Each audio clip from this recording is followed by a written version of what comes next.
그럼 오늘 우리에게 주시는 하나님 말씀은 요한계시록 3장 1절로 6절까지 말씀입니다. 요한계시록 3장 1절로 6절까지 말씀을 한 절씩 교독하도록 하겠습니다. 사대 교회 사자에게 편지하라. 하나님의 일곱 영과 일곱 뼈를 가지신 이가 이르시되 내가 내 행위를 아노니 내가 살았다 하는 이름을 가졌으나 죽은 자로다. 너는 일깨어 너 남은 바 죽게 된 것을 굳건하게 하라.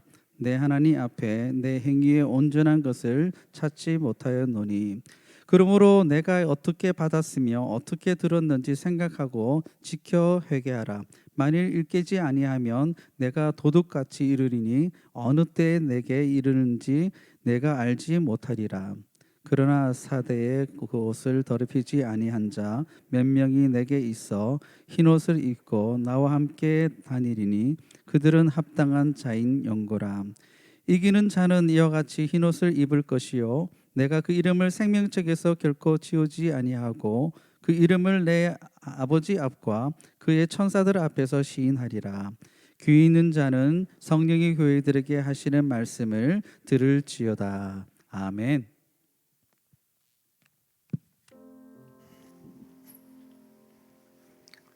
할렐루야. 오늘 주일 예배 오신 성도님들 축복합니다. 오늘 감사한 것은 그동안 인도네시아에 파송받으셔서 선교 사역을 감당하셨던 유병순 선교사님이 이제 모든 사역 마무리하시고 미주에 이제 복귀하셨습니다. 우리 잠깐 나오시면은 우리 선교사님 또 이렇게 소회와 함께 또 기도의 제목을 잠깐 나눠주시면 감사하겠습니다. 우리 잠깐 인사 말씀 해주시죠.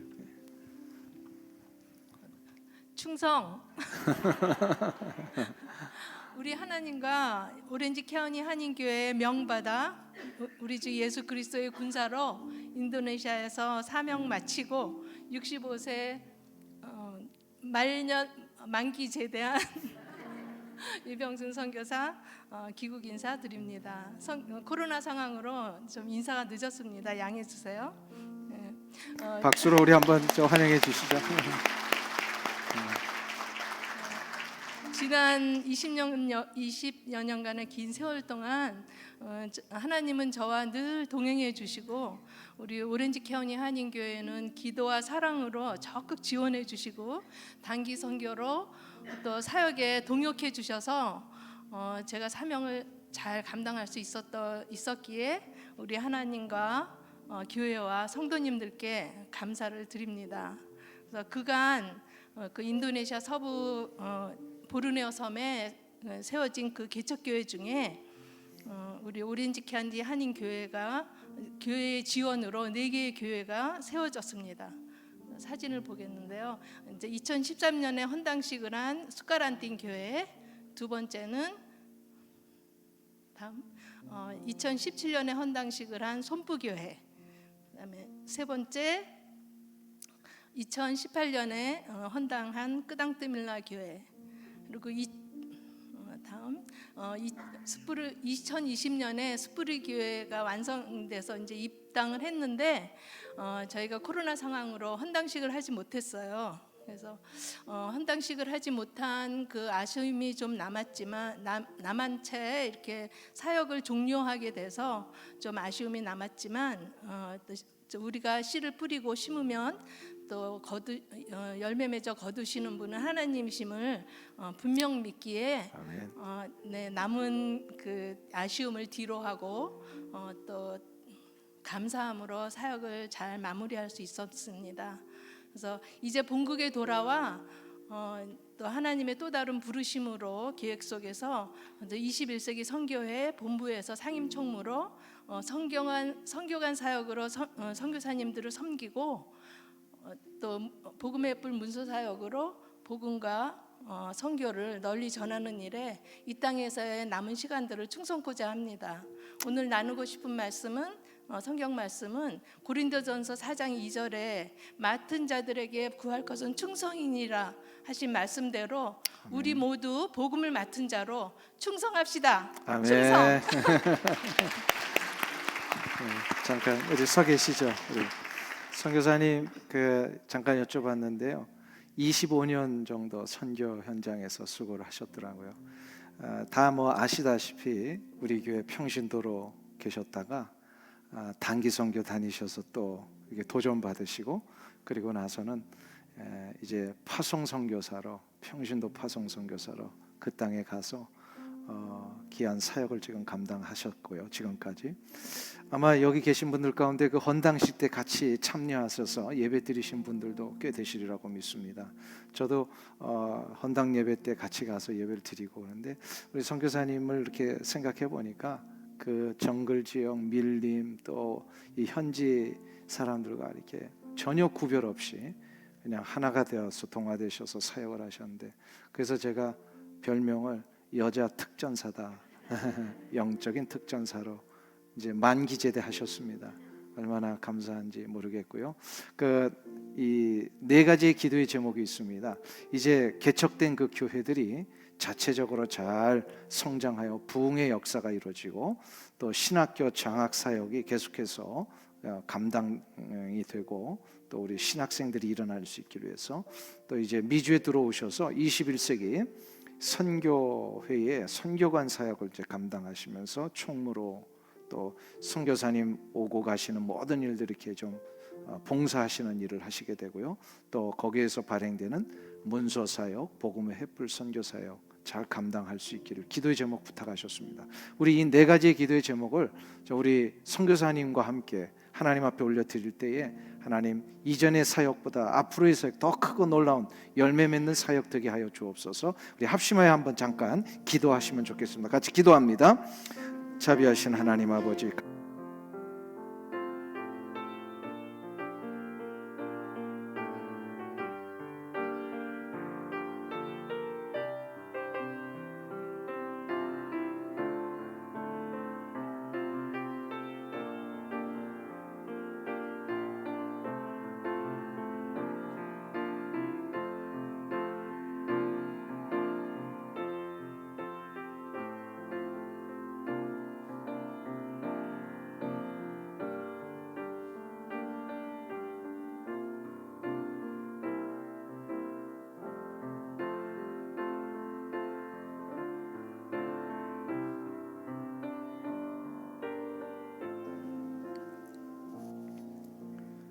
자비하신 하나님, 은혜와 사랑을 감사합니다. 25년 전 주께서 주님의 귀한 여종을 세우시고 그 마음속에 선교에 대한 열정 부어주셔서 그 어렵고 척박한 땅 인도네시아를 향하여 달려가게 하셨는데 벌써 모든 시간들이 지나고 이제 마무리하시게 하셨사오니 감사를 드립니다. 그동안 지키시고 인도하신 하나님의 은혜의 역사가 있었기에 아름다운 교회들이 세워졌고 현지 사역자들이 지도자로 쓰임받고 있으며 계속해서 신학생들이 배출되고 있음을 감사드립니다. 이제 우리 교회와 함께 귀한 성도들의 헌금으로 세워진 귀한 정글 지역의 교회들, 수상가옥에 세워진 교회들 하나님 축복하셔서 계속해서 예배가 일어나고 하나님의 나라가 확장이 되며 복음의 전처 기지들로 다 쓰임받게 하여 주시옵소서. 하나님 아버지, 우리 선교사님 이제 모든 사역을 마무리하고 이제 본국에서 우리 21세기 선교관을 운영하시며 선교사님들을 섬기실 때에 이 모든 사역에 더욱더 기름 부어 주셔서 많은 열매 맺을 뿐만 아니라 하나님의 많은 선교사님들 오고 가실 때마다 귀한 섬김의 역사가 우리 유 선교사님을 통하여 일어나게 해 주옵소서. 이를 감당할 수 있도록 지혜와 권능을 주시고 성령의 기름 부으심 속에 특별히 육체의 강건함 주셔서 지치지 아니하고 끝까지 이 사역 감당하여 이 지금까지도 눈물로 씨를 뿌렸던 모든 사역의 열매들 하나님이 보게 하실 뿐만 아니라 앞으로 있을 모든 사역들 아름답고 펼쳐지게 하여 주시옵소서. 하나님, 이렇게 귀한 마무리와 함께 새로운 출발을 허락하신 하나님께 감사와 찬송과 영광 올려드리며 우리 수고하신 모든 사역의 현장들 주님 우리 선교사님의 삶 속에 갚아 주시옵소서. 예수님의 이름으로 기도하옵나이다. 아멘. 다시 한번 우리 수고하셨다는 의미에서 박수를 합니다. 감사합니다. 오늘 앞뒤 좌우에 계신 분들하고 한번 성도의 교제 나누실 때 서로를 향해서 한번 축복해 주시면 감사합니다. 주님의 이름으로 환영합니다. 축복합니다. 네.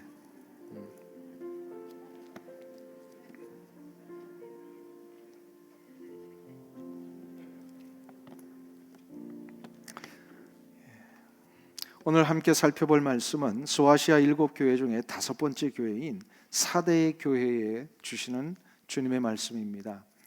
이 사대는 두아디라라고 하는 도시로부터 약 남동쪽 48km 지점에 위치해 있는 내륙 쪽에 있는 교회입니다. 지도를 여러분들 머릿속에 그려보시면 이렇게 시계 방향으로 쭉 올라갔다가 다시 이렇게 내려온다 그랬습니다. 그래서 5번째 교회인데요.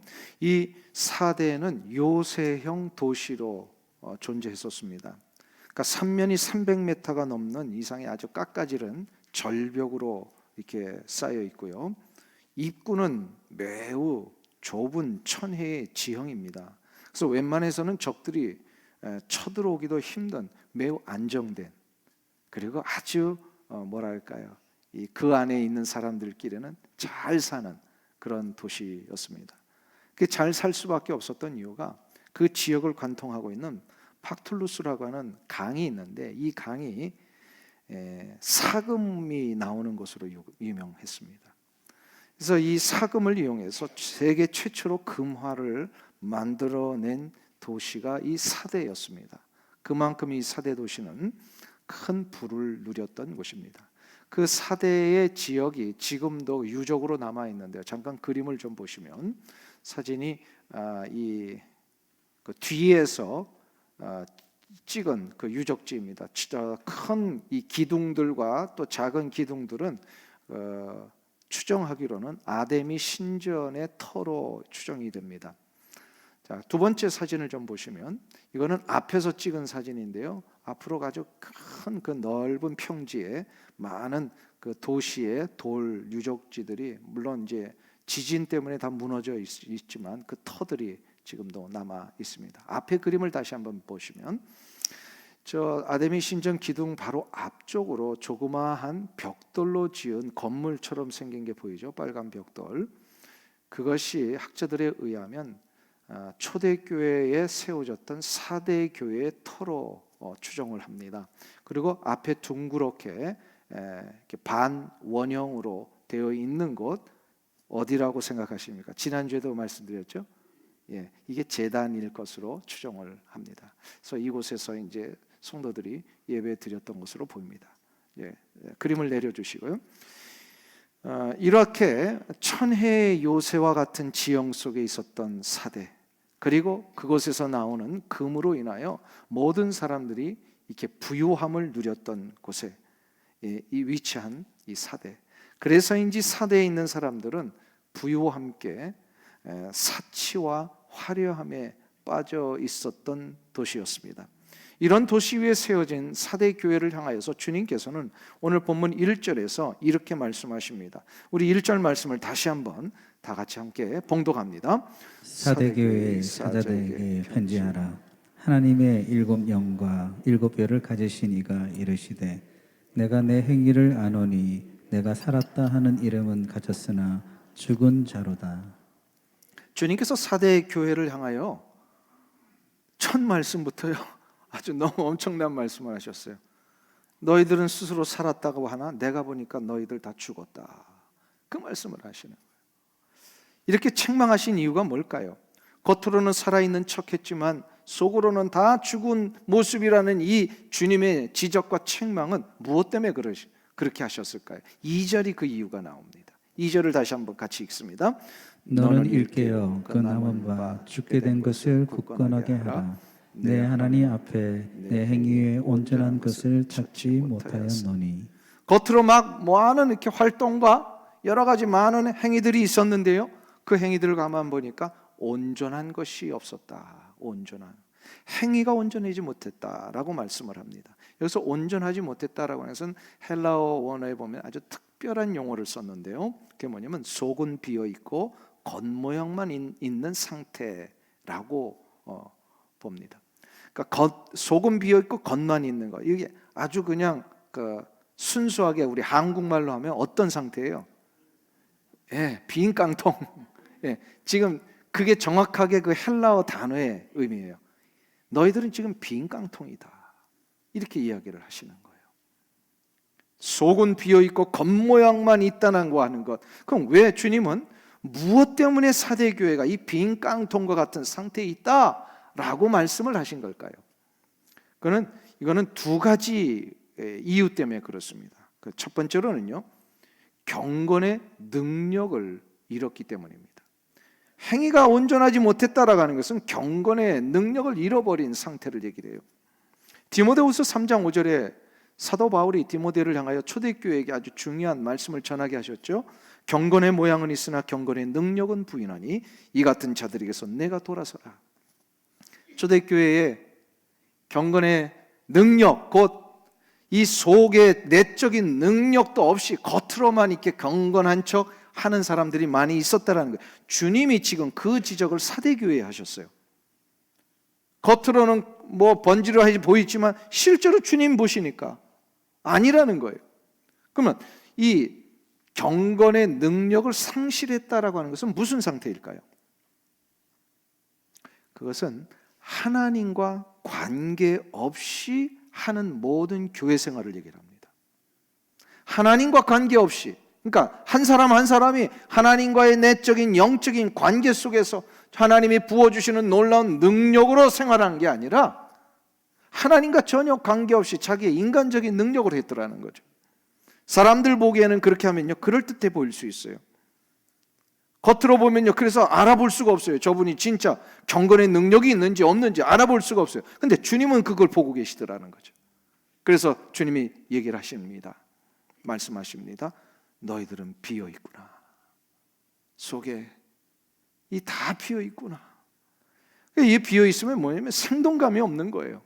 가만 보세요. 예배를 드려도 감격과 열정이 없고요, 말씀을 배우는데도요 성장이 없어요. 이 내적으로 비어 있으면요, 겉으로만 이렇게 하는 척하는 거니까. 이거를 이런 비유를 들 수 있습니다. 우리가 저녁 때 되면은 방에 들어갈 때 제일 먼저 방에서 하는 일이 뭐죠? 뭐 하는 일 없으세요? 어두운 방에 들어가면 제일 먼저 뭐부터 켜요? 스위치부터 켜잖아요. 어두운 방에 들어가면 스위치를 켜야 밝아지잖아요. 자, 그런데 스위치를 켜면 밝아지지만 스위치를 끄면 더 이상 밝아지는 것이 아니라 이 어둠 속에서 계속 헤매게 됩니다. 경건의 능력이라는 것이 꼭 이와 같습니다. 경건의 능력이라고 하는 것은 하나님과의 영적인 관계의 스위치가 켜져 있는 걸 얘기를 합니다. 이게 켜져 있어야만 경건이 진짜로 능력 있게 나타나지, 이게 꺼져 있으면 경건한 척만 한다는 거죠. 사도 바울이 지금 그걸 얘기를 하셨어요. 그리고 주님도 사대교회에 그걸 얘기를 하셨습니다. 겉은 멀쩡해 보이지만 속은 텅텅 비어있는 영혼의 상태가 되어버린 사대교회. 지금 사대교회는 심각한 이 문제에 빠져 있습니다. 그러니까 이것을 우리가 이 시대에 다시금 우리가 적용을 해본다면 이겁니다. 우리가 능력 있는 삶, 경건의 삶을 진짜 산다라고 하는 것은 우리 지금 사순절 기간에 참된 거룩과 경건의 시간을 가지십시다 라고 한다는 것은 뭘 얘기를 하는 거예요? 하나님과의 나의 영적인 관계가 다시금 돈독하게 맺어지는 거예요. 그러니까 하나님과의 영적인, 하나님 앞에서 이 스위치가 켜져 있어요.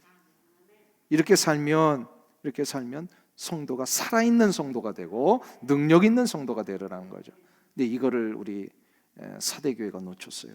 근데 두 번째로 온전하지 못했다라고 하는, 그 행위가 온전하지 못했다라고 하는 것은 그 안에 생명의 역사가 없었다라는 거예요. 그 안에 생명의 역사. 겉으로는 화려해 보였어요. 이 사대교회는요, 이 도시 자체가 굉장히 부유한 도시였어요. 그러니까 물질이 풍성하고 어려움이 없고, 그러니까 뭐 부족함이 없잖아요. 아쉬울 게 없는. 그래서 거기 이 도시 때문에 그 교회 안에 있는 성도들도 거의 그런 혜택 속에 살던 사람들이에요. 아쉬움이 없어요. 물질이 풍부하고 삶이 안정돼 있으니까. 그래서 겉으로는 뭔가 이렇게 왕성하게 활동을 하는 것 같고 교회의 막 일들도 하는 것 같고, 근데 그 안에 생명이 없었더라는 거죠. 생명. 왜 그랬을까요? 생명은 어떻게 해야 일어납니까? 그 안에 생명의 역사는. 생명은요, 우리 인간이 스스로 가질 수 있는 능력이 아닙니다. 생명은 외부로부터 우리에게 심겨져야 합니다. 그 생명 그러면 어떻게 심겨집니까? 요한일서 5장 12절에서 요한 사도는 이렇게 우리에게 말씀합니다. 같이 읽겠습니다. 아들이 있는 자에게는 생명이 있고 하나님의 아들이 없는 자에게는 생명이 없느니라. 그러니까 여기서 아들은 누구예요? 하나님의 아들은 누구예요? 예수 그리스도이시잖아요. 그러니까 예수 그리스도가 그 안에 계셔야만 생명이 있다라는 거예요. 그럼 어떻게 예수 그리스도가 그 안에 계시는 겁니까? 어떻게 해야 내 안에 예수 그리스도께서 계십니까? 이거는 주 예수 그리스도께서 이루신 십자가의 구원인 나를 살리시기 위한 것임을 고백하는 겁니다. 이거 외에는 다른 방법이 없습니다. 예수님, 이거를 우리는 다른 말로 예수님을 영접하는 것이다, 예수를 믿는 것이다 라고 표현하죠. 그 원리는 딱 하나입니다. 예수님께서 십자가에 달려 돌아가신 그 놀라운 구속의 역사가 나를 위한 것이므로 인정하고 그 은혜를 내가 받아들이겠습니다 하면서 입으로 시인하고 고백해야 돼요. 이것이 되는 것이 된 자가 바로 예수를 믿은 자요, 예수를 믿었다라고 하는 것은 그 안에 예수님이 심겨졌다라는 겁니다. 그 안에 예수님이 생명으로 심겨지십니다. 그래서 요한복음 7장 38절에서 그래서 39절까지 이렇게 예수님을 나의 구원자로 고백한 자들에게 나타나는 생명의 능력이 뭐냐? 우리 요한복음에서 예수님이 이렇게 말씀하십니다. 우리 다 같이 한 목소리 읽습니다. 나를 믿는 자는 성경의 이름과 같이 그 배에서 생수의 강이 흘러나오리라 하시니 이는 그를 믿는 자의 받을 성령을 가리켜 말씀하신 것이라. 예수께서 아직 영광을 받지 못하신 고로 성령이 아직 그들에게 계시지 아니하시더라. 자, 보세요. 나를 믿는 자는 성경의 이름과 같이 어떻게 된다고요? 그 배에서, 우리 다시 한번 띄워주세요. 38절. 생수의 강이 흘러나온다. 그러니까 예수님을 믿는 자는 예수님의 생명이 우리 안에 심겨진 것이죠. 심겨지니까 어떻게 돼요? 생명이 흘러넘치게 돼 있어요. 근데 그 생수의 강이 흘러넘치는데 그게 뭐냐 이거예요. 자, 39절을 보세요. 이는 그를 믿는 자들이 받을 생명이 심겨지면요, 성령이 흘러넘치게 된다. 성령의 역사가 막 나타나게 되더라는 거죠. 지금 이거를 놓치고 있었던 교회가 사대교회입니다. 겉은 예수 믿는 것처럼 보였지만 실제로는 예수 그리스도 안에서 거듭난 자들이 아니었더라는 거예요. 이런 사람 있을까요, 없을까요? 우리 주변에. 그렇다고 옆에 분 보시면 실례입니다. 가만 보면 예수 믿는 것처럼 보였는데 실제로는 예수님 안에서 거듭난 자가 아니었어요. 우리 교회는 이런 분이 없는 줄로 믿습니다. 그런 분들을 가만 보면요, 교회 생활을 종교 생활쯤으로 이렇게 여기는 사람들이 있어요. 특별히 이민 사회가 이런 문제에 빠질 위험이 높습니다. 왜냐하면 이민 사회 자체가, 이 커뮤니티가 주류 사회하고는 좀 다른 아주 특별한 이 반등이 되어 있잖아요. 그래서 일주일 동안은 미국 사회에서 살다가 그래도 한국 사람을 만나고 싶은 이런 어떤 바람들이 있고 외로움이 있고, 또 제가 동부에서 청년 사역 할 때는요, 이 청년들이요 혼자 와가지고 유학생으로 기숙사에 생활하다가 일주일 내내 이렇게 미국 밥 먹다가 유일하게 한국 밥을 먹을 수 있는 기회가 교회뿐이에요. 그러니까 교회 이 국과 반찬에 이 밥을 먹고 싶어서 교회 나오는 청년들도 있었어요. 이 서부는 그런 사람들이 없는 것 같아요. 서부는 다 이 한국 음식이 많으니까. 근데 동부는 한국 음식이 많지 않습니다. 그래서 그것 때문에 이 청년들이 교회 나오는 경우도 있어요. 자, 그런데 문제는 뭐냐면 그게 나쁘다는 게 아니라 외로움을 달래주고 또 뭐 이런 교제를 위해서 나오는 것이 필요하지만 그것으로 끝나버리면 안 된다라는 거예요. 그것으로 끝나버리는 게 교회 생활이에요. 근데 진짜 주님이 지금 사대교회를 향하여 말씀하시는 게 뭐예요?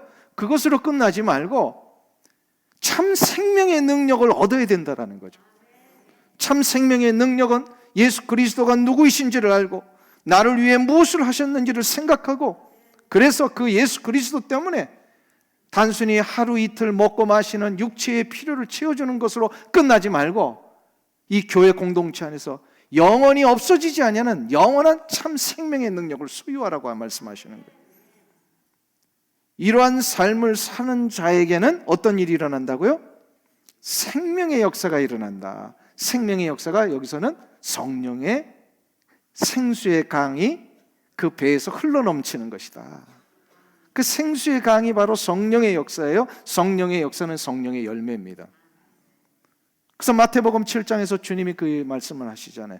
그들의 열매로 그를 알지니, 그들의 열매로 그들을 알지니. 이제는 옆에 분을 보셔도 됩니다. 보셔서 이분을 보면 이분을 알 수 있어요. 뭘 보고 알아요? 뭘 보고 알아요? 열매를 보고 아는 겁니다. 그분의 열매를 보고. 주님은 사대교회를 향하여 말씀하시면서 1절에 그 이야기를 하신 거예요. 사대교회 사자에 편지하라. 하나님의 7년과 7뼈를 가지신 이가 이르시되 내가 내 행위를 아노니 내가 살았다는 이름을 가졌으나 죽은 자로다. 여기서 7년과 7뼈를 가지신 분이시다라고 주님이 이제 이렇게 소개를 하셨어요. 여기서 7이라고 하는 것은 완전수죠. 그러니까 완전하신 영을 붙들고 계시는 하나. 여기서 영은 누굴까요? 예, 성령을 얘기를 합니다. 왜? 주님은 사대교회의 이 문제를 책망을 하시면서 주님이 성령의 이 주관자이시다라는 것을 말씀을 하신 걸까? 왜 성령에 대해서 말씀을 하실까요? 예수님을 소유한 자는 그 안에 무엇이 심겨진다고요? 예, 자꾸 반복하는 거예요. 이거 우리 따라오세요. 대답을 하세요. 예수 그리스도를 소유한 자는 그 안에 무엇이 심겨진다고요? 생명이 심겨집니다. 생명이 심겨진 자는 그 증거로 생수의 강이 흘러넘친다 그랬어요. 생수의 강이 뭐라 그랬어요? 성령님의 역사입니다. 성령님이 역사하시면 그 인생에는 성령의 열매가 맺힙니다. 자꾸 왜 이 이야기를 사대교회에 하시는 걸까요? 지금 성령의 열매가 없다는 거예요. 사대교회가. 성령의 열매는 뭐죠? 갈라디아서에서 분명히 말씀합니다. 사랑과 희락과 화평과 오래 참음과 자비와 양성과 충성과 온유와 절제라. 이 9가지 열매. 종교개혁자 존 칼빈은 이런 말을 했습니다. 그리스도인의 신앙은 자기의 거룩한 삶을 통해서 입증해야 한다. 자기의 거룩한 삶을 통해서 입증해야 한다.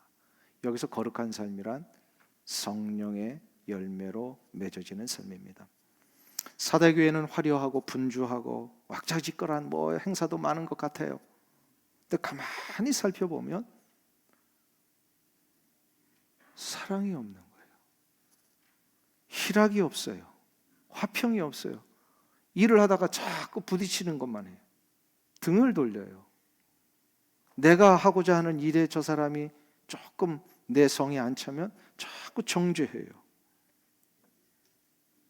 그러니까 온유함이 없고 자비함이 없잖아요. 그리고 내가 하고 싶은 대로 다 해야만 성이 풀려요. 그러니까 절제가 없어요.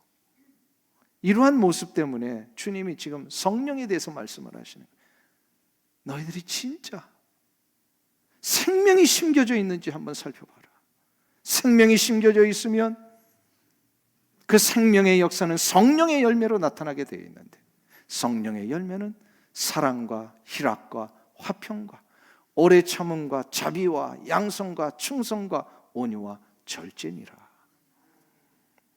그래서 우리는 이것이 사대교회만을 향한 말씀이 아니라 바로 이 자리에 있는 우리에게 주시는 말씀으로 받아야 될 줄로 믿습니다. 과연 나는 내 안에 생명이 심겨져 있는 자인가? 성령의 열매가 맺혀진 자인가? 이거를 우리가 쉽게 구별한다면, 아까 말씀드렸죠. 교회 생활만 하는 사람과 예수 그리스도 안에서 거듭나 주님이 주시는 생명의 능력을 소유한 구원받은 자로 생활하는 사람, 교회 생활을 하느냐 아니면 신자로서의 생활을 하느냐, 요거를 구별하면 교인이냐 신자이냐, 이렇게 쉽게 우리가 단어를 좀 구별하면 좋을 것 같습니다. 여러분들은 교인이십니까 신자이십니까? 좀 확실하게 얘기하세요. 예. 여러분은 교인이십니까 신자이십니까? 이거 매일 점검하셔야 돼요. 여러분이 진짜 신자라면 증거가 나타난다 그랬죠. 그 배에서 생수의 강이 흘러넘친다 그랬어요. 그 생수의 강이 뭐라고요? 성령의 열매입니다. 다시 한번, 성령의 9가지 열매는 뭐라고요? 사랑과 희락과 화평과 오래 참음과 자비와 양성과 충성과 온유와 절제. 자, 이걸 가지고 우리 스스로 점검을 하는 거예요. 나는 신자인가 교인인가? 최소한 이 9가지 열매 중에 여러분 몇 개 있으십니까? 최소한 우리 한 5가지는 있어야 되지 않겠어요? 근데 가만히 보니까 하나도 없어. 이건 좀 심각한 거예요. 그분들은 좀 점검하셔요. 그래서 초대교회에 세상 사람들이 교회 안에 있는 사람들을 향하여서요, 뭐라고 얘기를 했습니까? 크리스천이라고 그랬어요. 이게 무슨 얘기냐면요, 그리스도를 따르는 자들이라고 하는, 처음에는 비아냥거리는 그런 속어로 만들어낸 건데요, 아무리 비아냥거려도 할 수 없어요. 우리는 그리스도를 따르는 자들이에요. 그러니까 이게 아주 놀라운 거룩한 용어가 돼버렸어요, 나중에 오면서. 그래서 우리는 크리스천이에요. 크리스천이라고 하는 것은 뭐냐면 그 성령의 열매를 맺는 자들이라는 거예요. 이러한 신자들이 모여 있는 것을 그래서 거룩한 무리들이다. 그래서 성도, 거룩한 무리들, 그렇게 얘기를 한 겁니다. 구원받은 신자가 맡기 위해서는 성령의 열매가 있어야 된다. 그런데 감사한 것은 그런 성령의 열매, 생명의 역사를 이루는 성도들이 사대 교회 안에 소수지만 남아 있었다라는 거예요. 이게 얼마나 감사한 일이에요. 그 4절을 한번 보세요. 주님이 그 말씀하십니다. 우리 같이 한 목소리로 읽습니다. 그러나 사대에 그 옷을 더럽히지 아니한 자 몇 명이 내게 있어 흰 옷을 입고 나와 함께 다니리니 그들은 합당한 자인 용고라. 그러나 사대에 그 옷을 더럽히지 아니한 자 몇 명이 있구나. 이건 주님이 칭찬하신 거예요. 여기서 이제 한번 보세요. 그 옷을 더럽히지 아니한 자다. 이게 무슨 뜻일까요? 이것은 다른 말로 의의 옷을 입은 자다라는 뜻입니다. 흰 옷을 입은 자라는 거예요. 옷을 더럽히지 않았다라는 것은 주님의 보혈로 씻음받아 참된 구원의 역사를 경험한 자라는 거예요. 그러니까 구원받았다면 그 순간부터 우리가 의의 옷을 입게 되어 있어요. 예수 그리스도 안에서 거듭나지 않으면 아직도 더러운 옷을 입고 있는 자예요. 자신이 받은 구원 때문에 생명의 역사를 이루고 성령의 열매를 이루어가는 자들이 교회 안에 남아 있었더라. 왜 주님은 이 언급을 그래도 하신 것일까요? 가만 보니까 다 죽은 자들 같았는데 그래도 남아있는 자들이 몇 명 있더라. 그게 무슨 얘기일까요? 이 남아있는 자들을 보고서 아직도 흰 옷을 입지 못한 자들에게 구원의 기회를 주시려고, 구원의 기회를. 그래서 이 구원의 기회를 주시기 위해서요, 이 사대 교회 공동체 안에 주님이 3가지의 결단을 지금 요구하고 계십니다. 그러니까 흰옷 입지 못한 자들이 흰옷 입은 성도의 자리로 나아오기 위해서는요, 공동체적인 결단이 있어야 된다는 거예요. 그래서 3가지가 있는데요, 첫 번째로 일깨워야 합니다. 누가 누구를 일깨우는 걸까요? 흰옷을 입은 자가 아직 흰옷을 입지 못한 자들 일깨우라는 거예요. 살아있는 성도가 살아있지 못한 성도들을 일깨우라는 거예요. 근데 이거는 아무나 막 가가지고 일깨우시면 안 돼요. 내가 가만 보니까 당신 아직 흰옷 못 입은 것 같아. 아니 나는 흰 옷 입고 있다고 생각하는데 갑자기 그 얘기를 하면요, 이 얘기 받는 사람은 당혹스럽고 아마 상처받을 거예요. 그러니까 이거를 하려면요, 기도를 많이 하셔야 돼요. 분별력을 달라고 기도하시고요. 실은 우리 공동체 안에는 이런 분이 없으니까 공동체 바깥에 아직도 이 교회 공동체 안으로 들어오지 못한 자들이 있다면 그들을 일깨우시는 일이 제일 안전합니다. 제일 안전해요. 근데 여기 안에 있는데 아무리 봐도 저 사람 흰 옷 안 입은 것 같아, 이런 사람은요 그냥 기도만 하세요. 괜히 막 다가가가지고 어려움 일으키지 마시고, 제일 안전한 건요, 이 교회 공동체 안에 안 들어온 사람들, 누가 봐도 저 사람 흰 옷 안 입은 것 같아 하는 사람들 다가가서서 일깨우는 게 중요해요. 뭘 일깨우라는 거예요? 예, 이 흰 옷을 입은 자들에게 나타나는 생명의 능력이 얼마나 좋은 것인지를 보여주고 가르쳐주라는 거예요. 세상의 가치와 기준으로 동조하지 아니하고 참된 가치와 기준으로 사는 자가 얼마나 놀라운 승리의 역사를 얻을 수 있는지를, 이거를 알려주고 보여주라는 겁니다. 그리고 두 번째로 공동체적인 그런 결단이 필요한데, 남은 바 죽게 된 것을 굳건하게 해야 합니다. 남은 바 죽게 된 것. 2절을 다시 보시면요, 너는 일깨워 남은 바 죽게 된 것을 굳건하게 하라.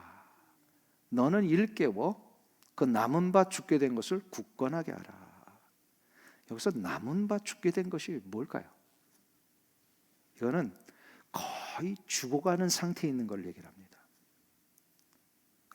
저분을 보니까 영적으로 거의 죽어가고 있는 것 같아요. 그럼 이런 사람들은요 어떻게 하라는 거예요? 가서 굳건하게 해주라는 거예요. 굳건하게 한다는 게 뭘까요? 이 원어의 뉘앙스를 보면요 이런 거예요. 우리가 팔이 부러지면 뭘 하죠? 캐스트를 합니다. 그거를 해주라는 거예요. 그러니까 꽃이 줄기로부터 꺾여져 있는데 무슨 실수로 인해서 꺾여졌겠죠? 근데 아직 완전히 잘려나간 것은 아닌데 대롱대롱 매달려 있어요. 그럼 이거는요 분명히 거의 죽어가는 상태입니다. 수분이 공급이 되지 않으니까. 그러면 요거를 살리는 방법은 뭐예요? 다시금 대롱대롱 매달려 있는 이 꺾여진 부분을 곧바로 세워서 원래 자리로 접하게 해주고 그 옆에 지지대를 세워서 묶어주면 다시 삽니다. 지금 살아있는 자, 흰옷을 입은 성도들이 주변에 아직도 생명의 능력을 소유하지 못한 자들에게 다가가서 저들을 곧게 세워주는 영적인 지지대가 되어주라는 거예요. 이것이 지금 사대교회에 필요하다면 이 시대에 주님이 허락하신 모든 교회 안에 이 역할을 해야 될 성도들이 필요합니다. 필요해요. 그래야 모두가 다 같이 살아가게 돼 있어요. 그럼 마지막 세 번째로 해야 될 게 생각하고 회개하라. 우리 3절을 한번 보세요. 3절 말씀 우리 다 같이 한 목소리로 읽겠습니다. 그러므로 내가 어떻게 받았으며 어떻게 들었는지를 생각하고 지켜 회개하라. 여기까지만 보셔도 됩니다. 어떻게 받았으며 어떻게 들었는지 생각하고 지켜 회개하라. 요거는 그 어법상 이렇게 되는 거예요. 생각하고 지켜서 회개하는 것이다, 이런 뜻이에요. 여러분들 회개가 뭐라고요? 죄를 지었을 때에 잘못됐다라고 인정하고 고백하는 것일 뿐만 아니라 어떻게 해요? 돌이켜서 다시는 그걸 행하지 아니하고 거룩하고 정결한 일들을 적극적으로 이루어가는 것. 그러니까 지금 요 주님의 말씀은 뭐냐면 생각하고 지켜서 가는 게 이게 회개하는 것이다, 이 말씀을 하시는 거예요. 그럼 뭘 생각하라는 걸까요? 뭘 지키라고 하시는 걸까요? 이것은 참된 생명의 역사를 어떻게 우리가 얻을 수 있는지를 생각해 보라는 거예요. 아까 말씀드렸죠. 참된 생명의 역사는 어떻게 얻는다고요? 우리 주 예수 그리스도의 십자가의 역사가 나를 위한 것임을 인정하고 그걸 받아들이는 고백을 하는 거예요. 그게 바로 어떻게 받았으며 어떻게 들었는지, 그러니까 이 복음의 메시지, 이 십자가의 가장 본질적인 이 정수를 저들은 어떻게 들었는데 이걸 귀담아 듣지 않고 다 흘려버렸다라는 거예요. 그러지 말고 너희들이 그것을 들었고 너희들이 받았던 그것을 흘려보내지 말고 다시금 생각하여 이것을 너의 것으로 가슴에 새기라. 이거를 하는 게 진짜 회개예요. 이걸 해야 돼요. 진짜 회개는. 이렇게 하면 생각하고 회개하는 자들에게는 어떠한 축복이 이루어집니까? 어떠한 축복이 이루어집니까? 그것이 바로 5절입니다. 5절 말씀 우리 다 같이 읽겠습니다. 시작. 이기는 자는 이와 같이 흰 옷을 입을 것이요 내가 그 이름을 생명책에서 결코 지워지지 아니하고 그 이름을 내 아버지 앞과 그의 천사들 앞에서 시인하리라. 할렐루야. 이렇게 하면 어떻게 된다고요? 흰 옷 입지 않고 더러운 옷을 입었던 자도 흰 옷을 입혀 주실 뿐만 아니라 그가 하나님 앞에서 어떻게 그 생명록의 이름이 지워지지 아니하고 주님은 하나님 앞에서 우리들을 어떻게 하신다고요? 시인하신다. 이 생명의 역사를 지금 사대 교회에게 기회를 주셨어요. 사랑하는 성도님 여러분, 이 기회가 혹시나 이 자리에 아직도 주님의 십자가의 은혜의 역사를 경험하지 못한 자들이 계시다면 이 기회를 주실 때 받으시길 축원합니다. 이거 안 받으면 어떻게 된다고요? 주님 앞에 서는 날에요, 아무리 교회를 10년 20년 다녔어도요, 내가 너를 도무지 알지 못하노라, 이렇게 하신단 말이에요. 그러니까 우리가 뭐 10년 20년 다니지 않았어도 뭐 어제 믿었고 오늘 믿었고 해도 예수 그리스도를 나의 구주로 영접만 하시면요, 주님이 우리를 하나님 앞에서 시인하시겠다. 내가 너를 아노라. 이것이 되면요, 우리의 삶은요 달라집니다. 한두 끼 먹는 이 문제 앞에 그냥 힘들었던 우리의 삶이요, 그게 문제가 아니라 이제는 영원히 변하지 아니하고 없어지지 아니하는 영원한 생명과 행복과 기쁨과 완전한 자유함을 우리가 누리니까, 그 자유함 때문에 저 영원한 천국이 보장되어 있는 이 삶이니까요, 우리는 이제 주님 한 분만 있어도 되는 거예요. 주님 한 분만으로도 부요하고 주님만 바라보고 싶고 주님에게만 나아가고 싶은 이 귀한 기쁨과 회복의 역사가 여러분들 가운데 일어나게 될 줄로 믿습니다. 모두가 다 흰옷 입은 성도가 되셔서 날마다 다른 이들을 일깨우시고 또 연약한 자들은 붙들어서 굳게 세워주시고, 그리고 참된 생각과 순종의 역사로 우리 주님이 주시는 흰옷 입은 성도들 다 되시길 주의 이름으로 축원합니다. 기도하겠습니다. 하나님 아버지, 감사합니다. 우리에게 예수 그리스도를 알게 하시고 주님이 주시는 놀라운 십자가의 구원을 우리의 의지와는 상관없이 허락하셔서 이렇게 받아들일 수 있도록 인도해 주시니 감사합니다. 하나님, 이제 예수님을 나의 구주로 영접한 자는 흰옷 입은 성도가 된 줄로 믿사오니 날마다 주께서 주시는 이 생명의 역사를 이루어 그 배에서 생수의 강이 흘러넘쳐 사랑과 일합과 화평과 오래 참음과 자비와 양성과 충성과 온유와 절제의 능력을 우리의 삶 속에 이루며 살아가는 귀한 성도들 다 되게 하여 주시옵소서. 예수님의 존귀하신 이름으로 기도하옵나이다. 아멘.